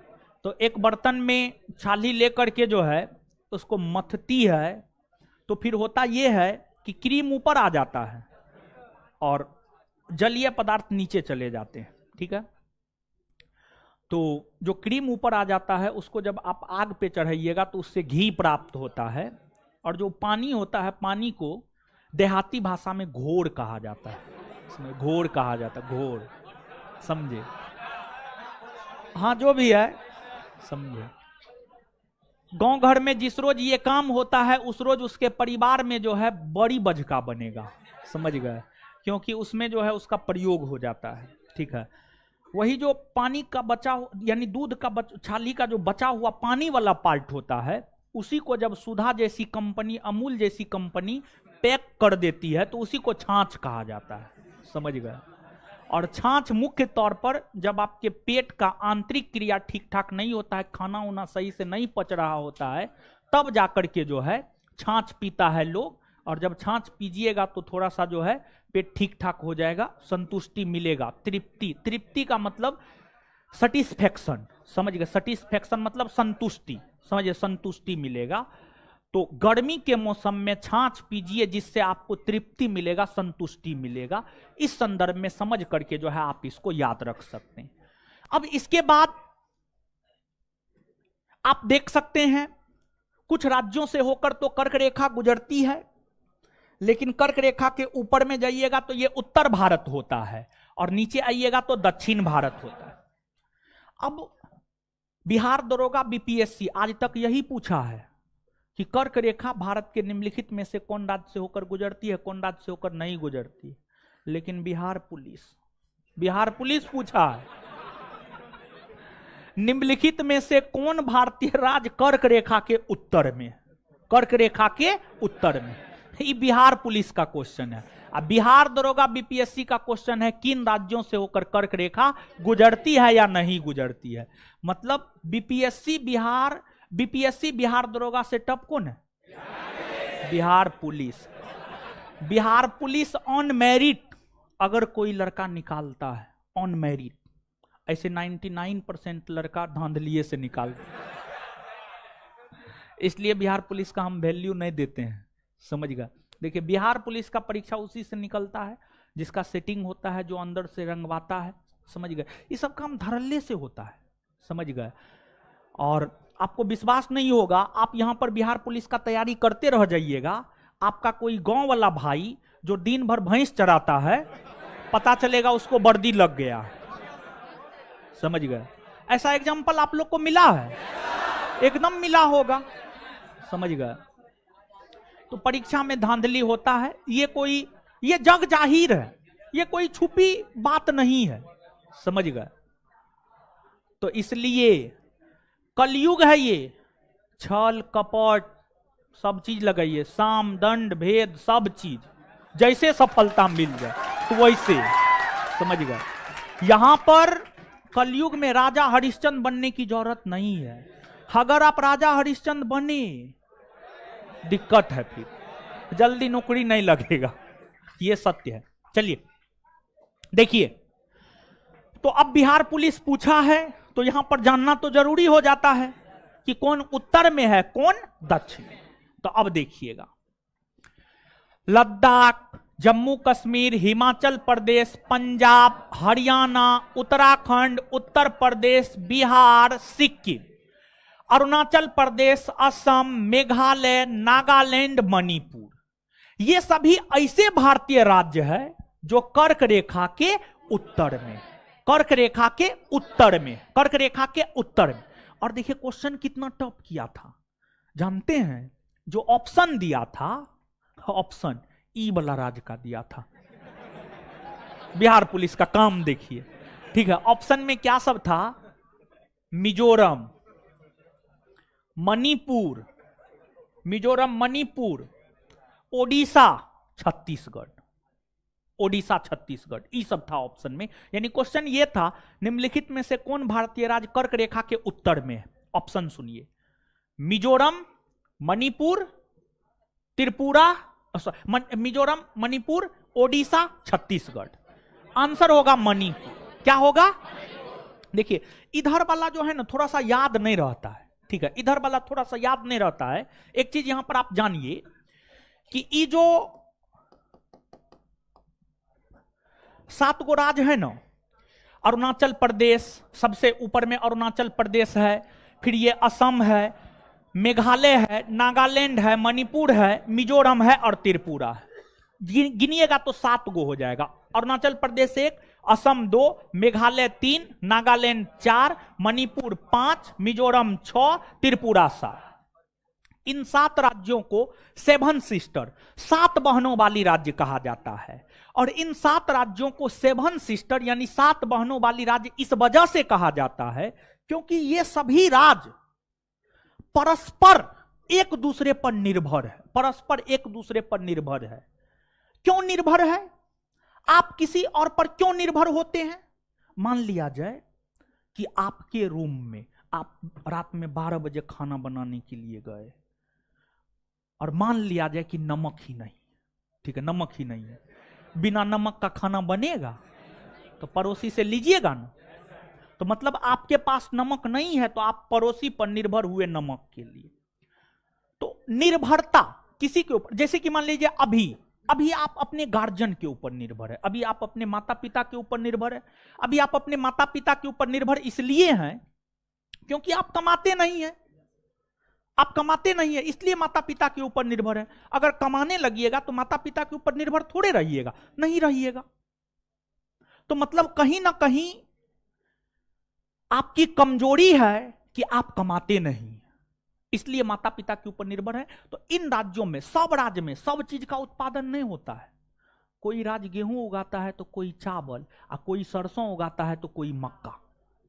हर राज्य में हर चीज का उत्पादन नहीं होता है, हर राज्य में हर चीज का उत्पादन नहीं होता है। और ये सब राज्य भारत के अन्य राज्यों से बहुत कम कनेक्टेड है, बहुत कम। देखिए ना, यहां पर बीच में बांग्लादेश आ जाता है, फिर देखिए यहां पर कनेक्शन बहुत छोटा है। और जब तक कांग्रेस की सरकार रही थी, कांग्रेस की सरकार, देखिए कांग्रेस, बंकिम चंद्र चटर्जी बहुत बड़े विद्वान थे, बहुत बड़े साहित्यकार थे। वे कह के चले गए हैं कांग्रेस के लोग पदों के भूखे राजनीतिज्ञ हैं, यानी कांग्रेस के लोग पद का भूखा होता है। देख लीजिए ना ज्योतिरादित्य सिंधिया को, समझ गए, देख लीजिए ना सचिन पायलट को, समझिए, देखिए ये सबको, और भी बहुत सारा एग्जाम्पल है कांग्रेस के भीतर, समझ गए। तो कांग्रेस जो है यानी वोट बैंक की राजनीति करता है। यह सब राज्य का राजनीतिक तौर पर बहुत ज्यादा महत्व नहीं है क्योंकि लोकसभा राज्यसभा सीट इन राज्यों में कम है। लेकिन हमारे मोदी जी ने नारा दिया है सबका साथ सबका विकास। तो मोदी जी भारत के सिर्फ इन राज्यों पर ध्यान नहीं दिया बल्कि इन राज्यों पर भी मोदी जी ध्यान दिए, समझ गए। तो मोदी जी के आने के बाद जो है थोड़ा सा कनेक्टिविटी इन राज्यों का भारत के अन्य राज्यों के साथ बढ़ गया है, ठीक है। अब ये राज्य पहले की तुलना में थोड़ा बेहतर स्थिति में है। तो इन राज्यों का कनेक्शन भारत के अन्य राज्यों से बहुत कम था। तो इन राज्यों का भारत के अन्य राज्यों से कनेक्शन कम था। तो अब आप स्वयं सोचिए, ये सभी राज्य आपस में ना एक दूसरे पर निर्भर होगा, अन्य राज्यों से इनका कनेक्शन होगा। मान लिया जाए कि आपका भाई आपके पास रहेगा तब ना आप उसके रूम से नमक उठा लाइएगा। आपका भाई आपके रूम के बगल में नहीं रहता, वो 5 किलोमीटर दूर में रहता है, तो आपका जो पड़ोसी है वही ना आपको मदद करेगा। कि रात को 12 बजे आपका भाई नमक लेकर के आएगा? नहीं ना आएगा, नमक लेकर के नहीं आएगा। तो मतलब इन राज्यों में आपसी निर्भरता, इन राज्यों में आपसी निर्भरता बनी हुई है, जिस वजह से इन राज्यों को 7 सिस्टर की श्रेणी में रखा जाता है, 7 सिस्टर की श्रेणी में रखा जाता है। और सीधा देखिए ना, 7 सिस्टर में से 2 राज्य से होकर तो कर्क रेखा गुजरबे करती है, मिजोरम और त्रिपुरा। उसके अलावा जो भी 7 सिस्टर के अंतर्गत राज्य आता है सब कर्क रेखा के उत्तर में, टोटल कर्क रेखा के उत्तर में। किधर है? उत्तर में। आप देख लीजिए, मणिपुर, नागालैंड, असम, मेघालय, अरुणाचल प्रदेश सब उत्तर में है। दूसरे तो गुजरबे करती है, और जिससे होकर गुजरती है वहां पर दक्षिण उत्तर करने का कोई सवाल पैदा नहीं होता है। बात को समझे? तो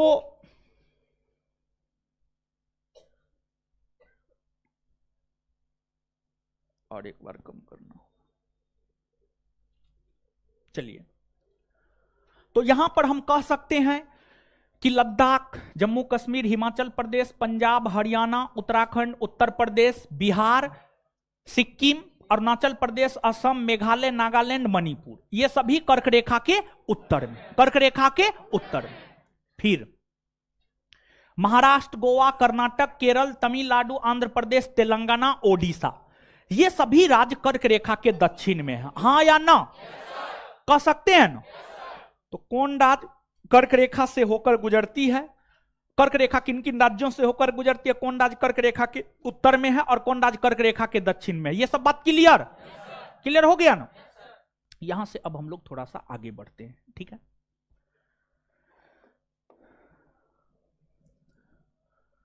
अब यहां पर आप समझिएगा,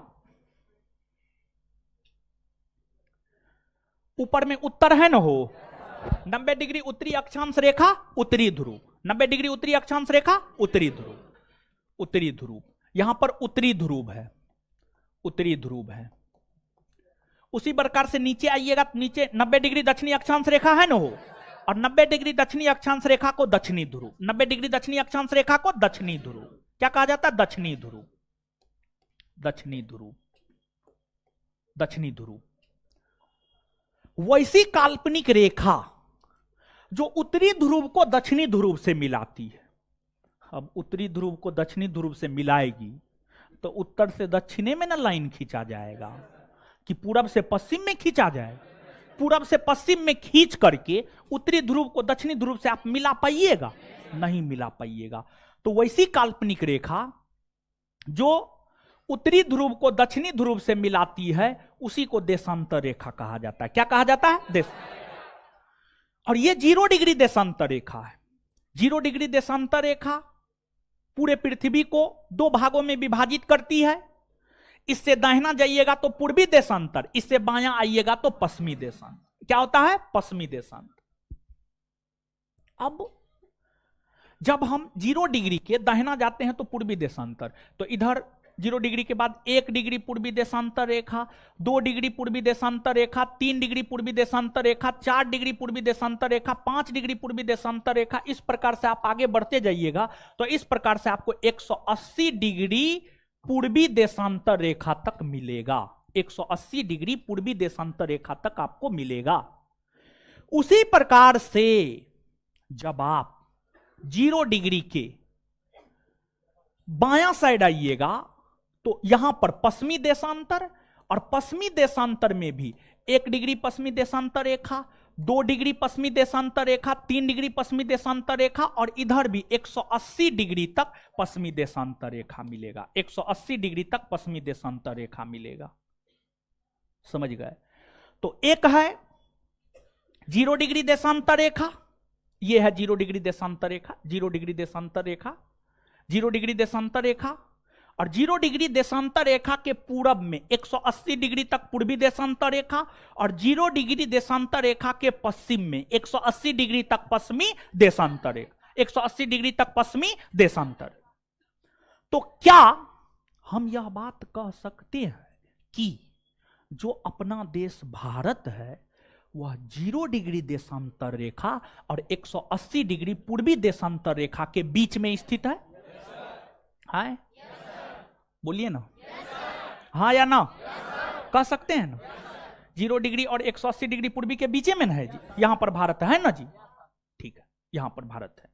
तो 0 डिग्री देशांतर रेखा और 180 डिग्री पूर्वी देशांतर रेखा के बीच में अपना देश भारत स्थित है। अब भारत का देशांतरीय विस्तार क्या है? तो भारत का जो देशांतरीय विस्तार है वह है 68 डिग्री 7 मिनट, 68 डिग्री 7 मिनट। पूर्वी होगा या पश्चिमी? हाँ, पूर्वी। क्या होगा? पूर्वी। 68 डिग्री 7 मिनट पूर्वी से लेकर 97 डिग्री 25 मिनट पूर्वी, 97 डिग्री 25 मिनट पूर्वी देशांतर, पूर्वी देशांतर। तो भारत 0 डिग्री से 180 डिग्री पूर्वी देशांतर रेखा के बीच में है, और भारत का देशांतर या विस्तार 68 डिग्री 7 मिनट पूर्वी देशांतर रेखा से लेकर 97 डिग्री 25 मिनट पूर्वी देशांतर रेखा, यह भारत का देशांतरीय विस्तार है। और ध्यान दीजिएगा, कोई भी देश जो अपने समय को निर्धारित करता है वह 0 डिग्री देशांतर रेखा के आधार पर करता है। कोई भी देश जो अपने समय का निर्धारण करता है वह 0 डिग्री देशांतर रेखा के आधार पर करता है। भारत हो, अमेरिका हो, रसिया हो, कनाडा हो, चाइना हो, ऑस्ट्रेलिया हो, कोई भी देश हो, विश्व के सभी देश अपने समय का निर्धारण 0 डिग्री देशांतर रेखा के आधार पर करता है। तो स्वाभाविक सी बात है अपना देश भारत भी समय का निर्धारण 0 डिग्री देशांतर रेखा के आधार पर ही करता होगा। करता होगा नहीं, करता है, करता है। अब 68 डिग्री 7 मिनट और 97 डिग्री 25 मिनट के बीच में 82.5 डिग्री पूर्वी देशांतर रेखा आएगा कि नहीं आएगा? नो 68 और 97 के बीच में 82.5 नहीं आएगा? एकदम आएगा। तो 68 डिग्री 7 मिनट और 97 डिग्री 25 मिनट के बीच में एक पूर्वी देशांतर रेखा है, 82.5 डिग्री पूर्वी देशांतर रेखा। और जो 82.5 डिग्री पूर्वी देशांतर रेखा है, 82.5 डिग्री पूर्वी देशांतर रेखा को भारत का मानक समय रेखा कहा जाता है। इसको भारत का मानक समय रेखा इसलिए कहा जाता है क्योंकि 82.5 डिग्री पूर्वी देशांतर रेखा पर जो समय होता है वही समय पूरे भारतवर्ष में होता है। 82.5 डिग्री पूर्वी देशांतर रेखा पर जो समय है वही समय कश्मीर में भी होगा, वही समय कन्याकुमारी में भी होगा, वही समय अरुणाचल प्रदेश में भी होगा और वही समय गुजरात में भी होगा। अगर 82.5 डिग्री पूर्वी देशांतर रेखा पर अभी रात का 8:53 हो रहा है, कश्मीर में भी 8:53 है, कन्याकुमारी में भी 8:53, अरुणाचल प्रदेश में भी 8:53 और गुजरात में भी 8:53। पूरे भारतवर्ष में 8:53 हो रहा होगा। पूरे भारतवर्ष में कहीं भी ऐसा नहीं होगा कि 8:00 जो है 60 मिनट हो गया है या 9:10 हो गया। नहीं, 8:53 का मतलब 8:53 ही, समझ गए। और यह जो 82.5 डिग्री पूर्वी देशांतर रेखा है, यह 82.5 डिग्री पूर्वी देशांतर रेखा को भारत का मानक समय रेखा कहा जाता है। और 82.5 डिग्री पूर्वी देशांतर रेखा भारत के 5 राज्यों से होकर गुजरती है। भारत के 5 राज्यों से होकर गुजरती है। 82.5 डिग्री पूर्वी देशांतर रेखा जो भारत के 5 राज्यों से होकर गुजरती है, उसको याद रखने का ट्रिक है मौका। मौका क्या है? मौका। मौका, मौका पे चौका मारिए। एम से मध्य प्रदेश, ओ से ओडिशा, ओ से ओडिशा, यू से उत्तर प्रदेश, सी से छत्तीसगढ़, सी से छत्तीसगढ़, ए से आंध्र प्रदेश, ए से, ये है 82.5 डिग्री पूर्वी देशांतर रेखा। देखिए ध्यान दीजिएगा।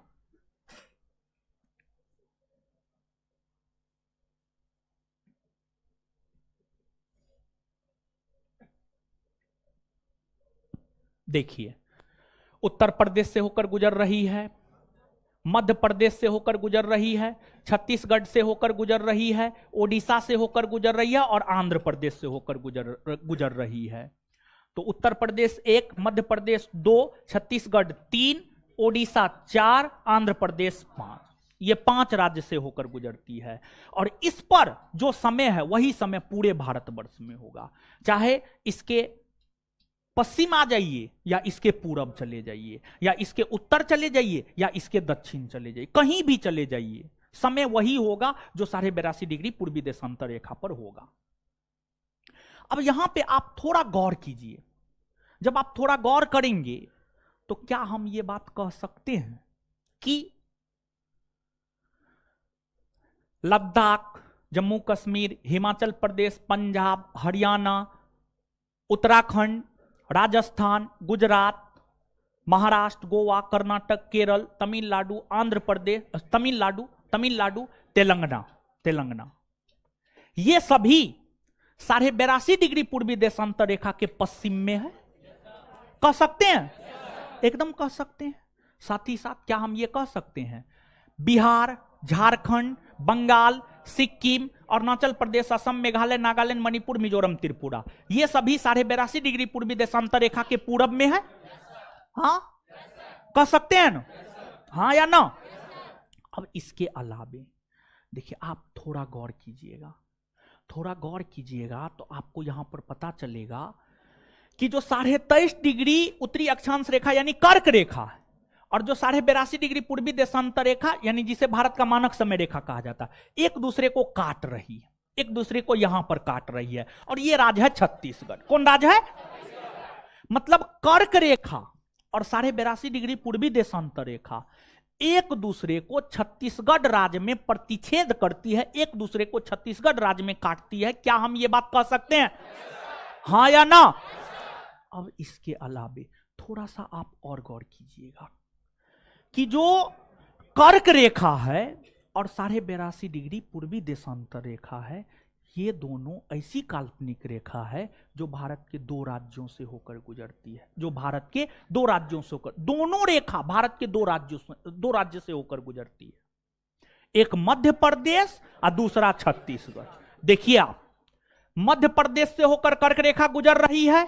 हाँ, मध्य प्रदेश से होकर 82.5 डिग्री पूर्वी देशांतर रेखा गुजर रही है। हाँ, छत्तीसगढ़ से होकर कर्क रेखा गुजर रही है। हाँ, छत्तीसगढ़ से होकर 82.5 डिग्री पूर्वी देशांतर रेखा गुजर रही है। हाँ, इन दो राज्यों के अलावा अन्य कोई राज्य आपको नहीं मिलेगा जिससे होकर कर्क रेखा और 82.5 डिग्री पूर्वी देशांतर रेखा दोनों गुजरती हो।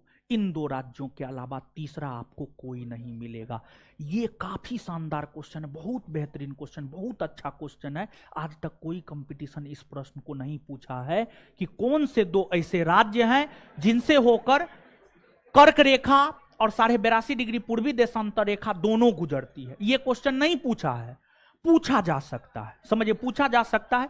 यह क्वेश्चन तो बहुत सारा बार पूछ दिया गया है कि कर्क रेखा और 82.5 डिग्री पूर्वी देशांतर रेखा एक दूसरे को किस राज्य में प्रतिच्छेद करती है। यह प्रश्न तो कई बार पूछ दिया गया है, लेकिन कौन से दो राज्य कॉमन है यह बात नहीं पूछा गया। आशा करते हैं यह सब बात आप समझ पा रहे हो, हाँ या ना? यह सब बात समझ पा रहे हैं ना? चलिए, अब इसके अलावे थोड़ा सा और समझिएगा। देखिए, ध्यान दीजिएगा, हम या आप या मानव जाति जिस ग्रह पर हम आप या मानव जाति जिस ग्रह पर रहते हैं वह पृथ्वी है, वह आपको पृथ्वी है। और जो पृथ्वी है, पृथ्वी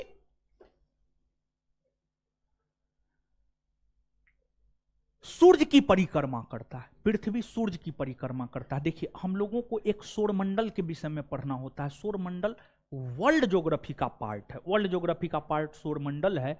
सौरमंडल के विषय में हमें पढ़ना होता है। सौरमंडल, सोलर सिस्टम, सूर्य, ग्रह, उपग्रह, उल्कापिंड, क्षुद्र ग्रह इत्यादि को मिलाकर एक परिवार का निर्माण किया जाता है जिसे सौर परिवार कहा जाता है।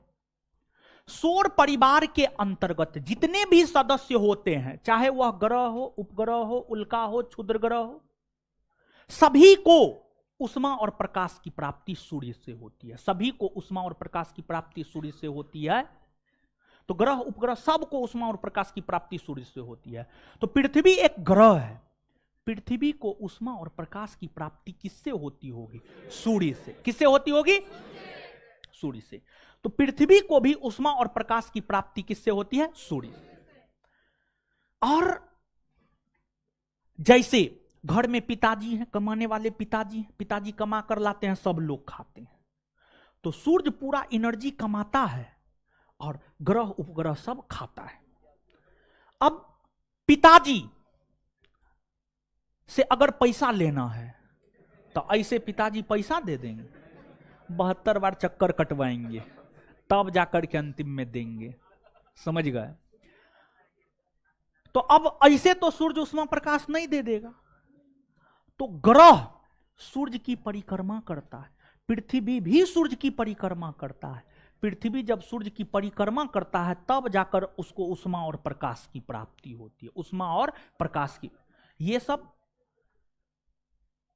नेचुरल चीज है जो ऊपर से सब चीज संचालित होता है। आप स्वयं सोचिए ना कि जब पृथ्वी को सूर्य की परिक्रमा करनी पड़ती है तब जाकर के उष्मा और प्रकाश की प्राप्ति उसको होती है। तो बिना पिताजी के 4 चक्कर लगाए पैसा मिल जाएगा? कभी नहीं मिल सकता। सब प्रकृति द्वारा संतुलित होता है। आपके जीवन में, ठीक है, आपके जीवन में कुछ भी होता है एकदम ऊपर से संचालित होता है। सब चीज एकदम फिक्स है, ये होना है, होगा, सब चीज होगा आपके जीवन में, समझ गए?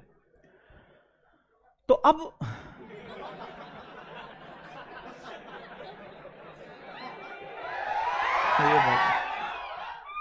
काहे हल्ला कर रहे हैं?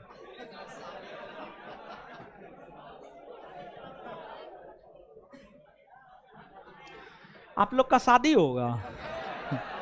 भरम में जी रहे हैं महाराज। अब लड़की और लड़की का गार्जियन बहुत सचेत हो गया है। बिना नौकरी का आपको लड़की देगी? अगर आप ऐसा सोच रहे हैं तो आप भ्रम में जी रहे हैं, समझ गए? पढ़िए, हम जो समझाना चाह रहे थे तो अब आप लोग समझिएगा नहीं। यहां पर हम आपको समय के विषय में बताते तो आगे जो है समय के विषय में हम आपको बताएंगे, लेकिन सुनिए अभी यहां पे सुनिए, ठीक है? लिखिएगा।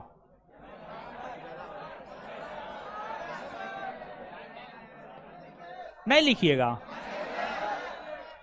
और देखिए, ये सब तो सामान्य सी जानकारी हुई, ठीक है, पढ़ा दिए। लेकिन अभी जो है अगले क्लास में जब हम आएंगे तो आप हमको थोड़ा सिलेबस के विषय में याद दिला दीजिएगा, ठीक है? अगले क्लास में आएंगे तो आप बोल दीजिएगा सिलेबस। तो ये सब सामान्य सी जानकारी हम आपको दिए हैं और सब चीज हम आपको लिखा देंगे। तो अगले क्लास में जब हम आएंगे, अरे रुकिए ना महाराज, बहुत देखिए, इतना देर आप पढ़े हैं ना, लेक्चर सुने हैं ना, 5 मिनट अगर आप रुक जाइएगा ना तो आपको लेक्चर का पूरा फायदा हो जाएगा। अगर आप नहीं रुकिएगा फायदा नहीं होगा। तो अगले क्लास में हम आएंगे तो आप कह दीजिएगा सिलेबस लिखा देंगे, फिर आगे कंटिन्यू करेंगे, ठीक है? लेकिन उससे पहले याद करते हैं। ज्योग्राफी ग्रीक भाषा के 2 शब्द किससे किससे बना है? जियो प्लस जियो का अर्थ, ग्राफो का अर्थ, ग्राफो का अर्थ। फादर ऑफ ज्योग्राफी किसे कहा? ज्योग्राफी का पिता, ज्योग्राफी का पिता इरेटो अस्थनीज। इसके बाद आगे बता, पूरे विश्व को कितने महादेश और कितने महासागर में? 7 महादेश और सबसे बड़ा महादेश, सबसे छोटा, सबसे बड़ा महासागर प्रशांत, सबसे बड़ा, सबसे छोटा आर्कटिक ना। भारत कौन गोलार्ध में? उत्तरी। कौन देशांतर में? पूर्वी। पूर्वी। भारत का अक्षांशीय विस्तार कहां से कहां? 8 डिग्री 4 मिनट से 37 डिग्री 6 मिनट। भारत का देशांतरीय विस्तार कहां से कहां? 68 डिग्री 7 मिनट से 97 डिग्री, 68 डिग्री 7 मिनट से 97 डिग्री 25 मिनट। इसके बाद कर्क रेखा भारत के बीचों बीच से होकर गुजरती है, हाँ या ना? कौन ऐसी काल्पनिक रेखा है जो भारत को 2 बराबर भाग में विभाजित कर? कौन है? कर्क रेखा भारत के कितने राज्यों से होकर? कितने राज्यों से होकर?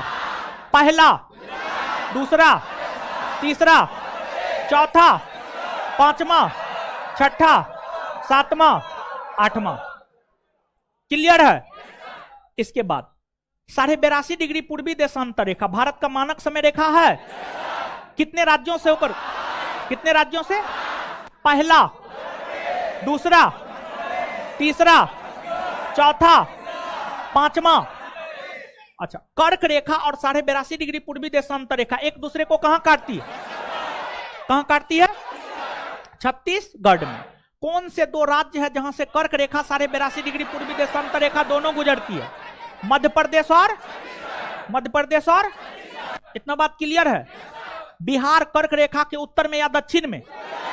बिहार, सिक्किम, सिक्किम, अरुणाचल प्रदेश, अरुणाचल प्रदेश उत्तर, अरुणाचल प्रदेश, महाराष्ट्र, महाराष्ट्र, महाराष्ट्र दक्षिण न, पंजाब, पंजाब, पंजाब, तेलंगाना, तेलंगाना, 82.5 डिग्री पूर्वी देशांतर रेखा के पूरब में बिहार है या पश्चिम में? किधर है? महाराष्ट्र किधर है? महाराष्ट्र, सिक्किम, सिक्किम, राजस्थान, राजस्थान क्लियर है? याद हो गया ना? चलिए ठीक है, अगले क्लास में इसको लिखा देंगे, फिर आगे बताएंगे। धन्यवाद सभी लोगों का। रात है, थोड़ा लड़की को निकलने दे दीजिएगा।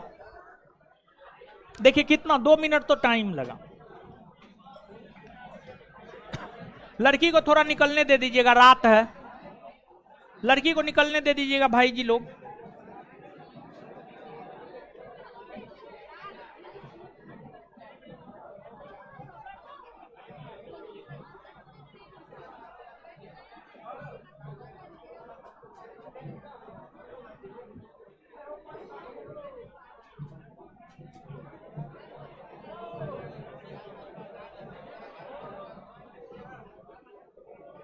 लड़की को निकलने दीजिएगा।